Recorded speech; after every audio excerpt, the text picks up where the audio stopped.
It's Tuesday. Wait, it's not Tuesday.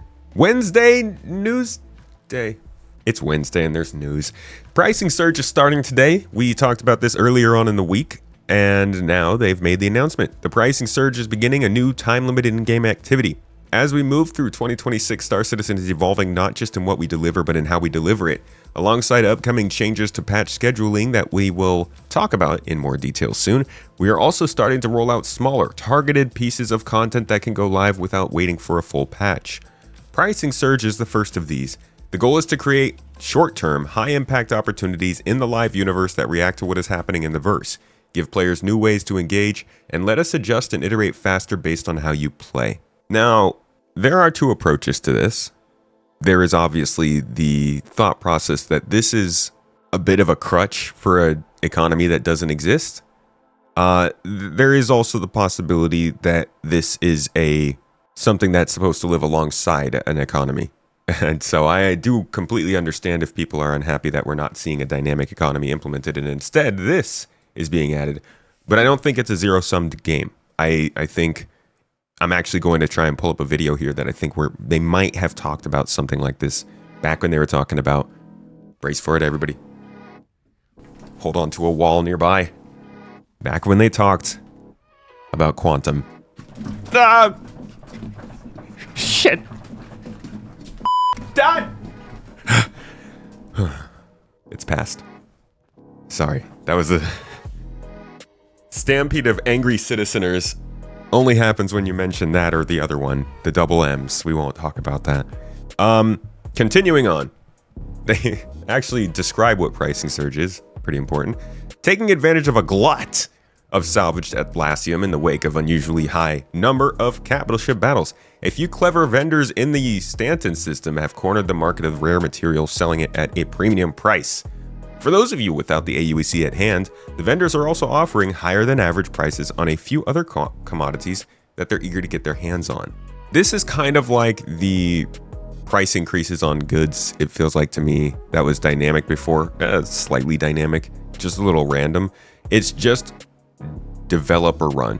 They say profit-seeking traders are encouraged to seek out and discover those prosperous vendors in the verse, but beware the quantities are limited, and others may be seeking these fortunes in less than friendly ways. This demand is temporary and will fade once their needs are met and their market stabilize with the next major update 4.6. Oh, this is super short. My hope with this is, I have no proof for anything, usually I have something to pull up on this. My hope is that this is the kind of thing they used to talk about when they would mention their simulation systems, and it was the idea that they could, say, spike the prices of a good on a planet randomly. You know, there was the dynamic side of everything that could be run by the players or by certain things happening and the game reacting to those certain things and launching other things to counter that. But then there was also the stuff that the developers themselves could launch. I think that was this. Be kind of like this. This is how they used to do their quote-unquote dynamic events like Siege of Orson. Yeah, we're going Tony Z mode. Brace yourselves. This is Quasar, a new tool that lets us manage dynamic events in the live game. It's linked to the same star map as Quantum and has access to much of the same information. I'm looking through the library of available events, and as I select each one, you can see the input parameters that can be used to customize that particular scenario. We've got quite a few of these at different stages of development, with Fleet Week, Ninetales, and Infiltrator being the next few in the pipeline. I'm going to walk you through a simple dynamic event called Quasar Demo that will show off a few of the systemic hooks we've linked into the mission system, but first I need to specify the inputs. The first thing that it requires is a location, and I'm going to select Port Olisar by simply clicking on the star map. The next couple of variables require a ship type. I'm going to specify Idris for the Defender input and Cutlass Black for attackers. If Quantum were to programmatically trigger an event like this, it'd fill in variables like these with something that made contextual sense.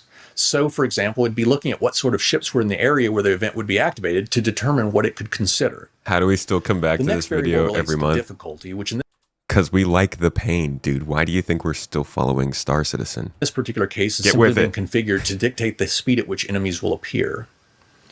The last input, enemies remaining, indicates how many enemies must be destroyed in aggregate across all of the servers in order for the war phase to be completed and the victory phase to be activated.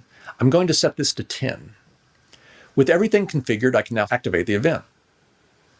Quasar communicates this request to the dynamic mission service, which then initializes the backend logic, allocates the global variables, sets up the phase conditionals, informs all of the servers to start any instance logic the event might contain, and quite a bit more.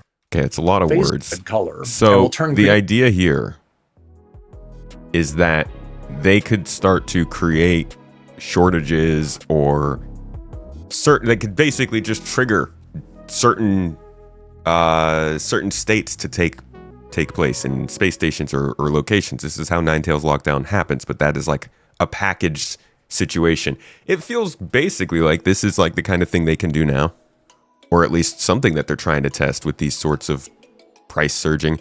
I don't know how big a deal this could be. I don't know if this is something they're going to do regularly, but it feels like a tool, just like a little opportunity they have to build a little bit more interesting gameplay down the line. See what Port Olisar's admin office is currently buying.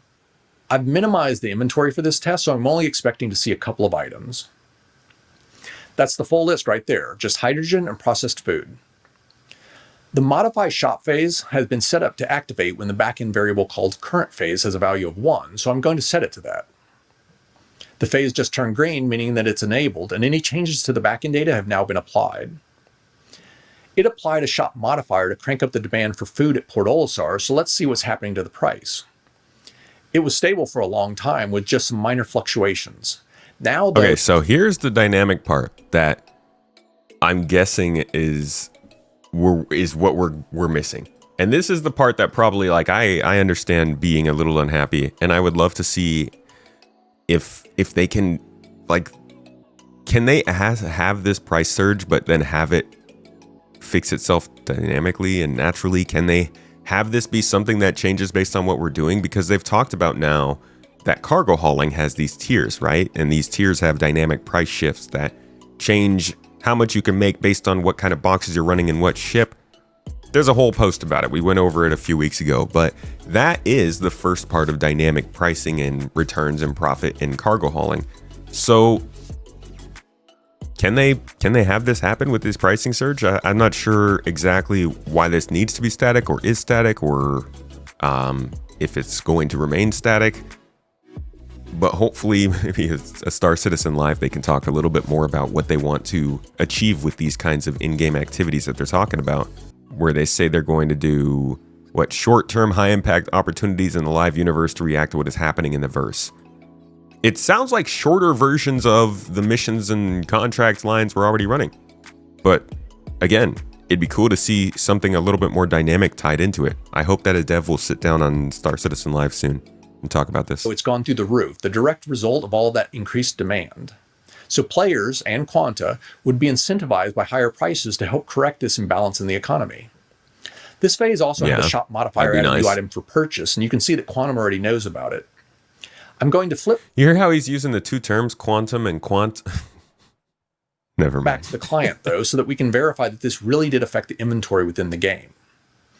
Sure enough, the shop is now looking to purchase a new item, medical supplies.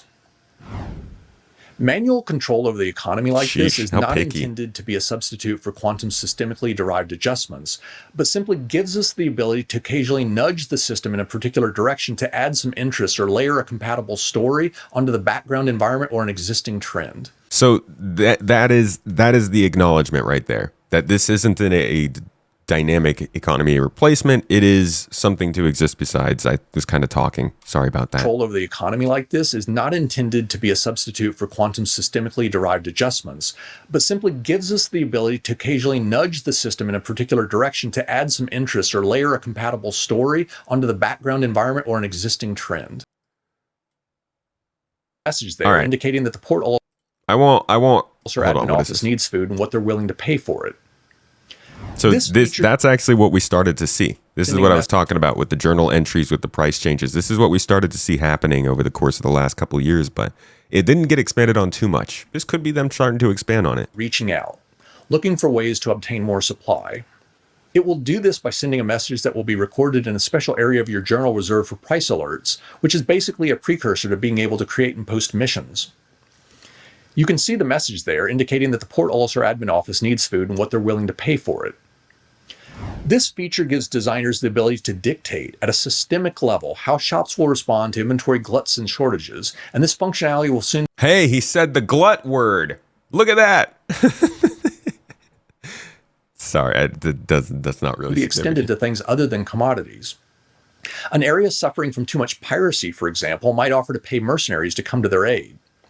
This is fundamentally different than the brute force tactics we currently rely upon to create missions and dictate when they're available, and is far more flexible and powerful. We still currently rely on those, just, almost 5 years later. What you're really seeing here are the first signs of the dynamic mission system starting to flicker to life, and once it hits full stride, it's going to transform the gameplay experience. It's still not Next, at full stride, though. It's still flickering. It's still flickering. Look at how dynamic events allow encounter probabilities and interdiction frequencies to be adjusted. This is the probability volume around Port Olisar.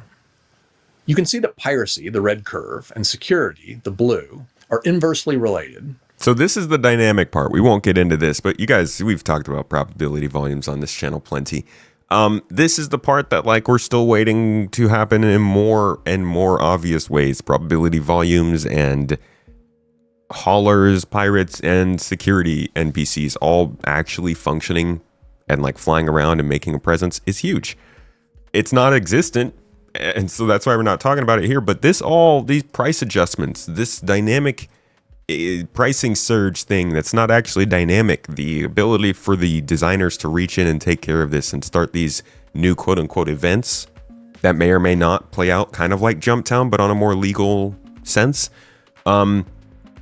It's practice, right? It's testing, it's practice, it's finding more ways to do more interesting things that they can maybe flesh out and make better later.